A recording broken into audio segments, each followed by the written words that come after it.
Your wings are gonna melt off if you try putting a pulse jet engine on top of your airplane. That's actually a really good point. The wing fabric's actually made out of polyester. To counteract this problem, I'm wrapping the wings in aluminum foil. With this thing glowing red hot, it should be able to reflect most of the heat away from the plastic fabric that makes up the entire wing structure.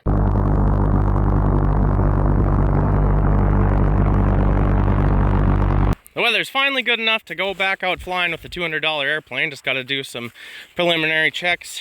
Like my duct tape's still holding up. This strut's a little bit bent. We're gonna have to bend that back. Ugh. Red dye diesel fuel in the fuel filter. One thing that is a little bit concerning, it appears that fuel is dripping out of the carburetor and getting sprayed by the propeller all over the Dacron fabric. Oh, looks like this pin was trying to work its way out. The fabric is starting to fray here, but it's extra reinforced, so I think if it loses a couple strings, it's not that big of a deal. Check our battery here. Yeah, it got full bars, and it looks like it's securely tied on by zip ties. My biggest problem is that I'm too big for this airplane. I'm about 20 pounds too heavy for it. So either we need to replace the engine with something more powerful. Apparently this is only 18 horsepower. Or I need to add some additional thrust with some alternative methods. And I've got a couple ideas in mind, even if the pulse jet engine doesn't work.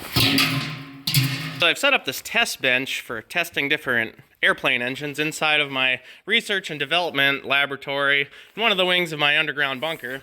I could put 50 or 60 of these little RC airplane engines mounted on there. They hardly weigh a thing, and I mean, this is getting out a half of a horsepower. Still facing the problem of blasting exhaust straight into the operator's seat and carbon monoxide while I'm flying around my airplane hundreds of feet above the ground. Then I thought we could have an electric powered airplane. Trying to figure out how many electric leaf blowers am I gonna need to strap onto the top or bottom of the airfoil to be able to power this? We'll have to take off the engine, of course. But it does seem to have a higher thrust to weight ratio than the gas-powered one.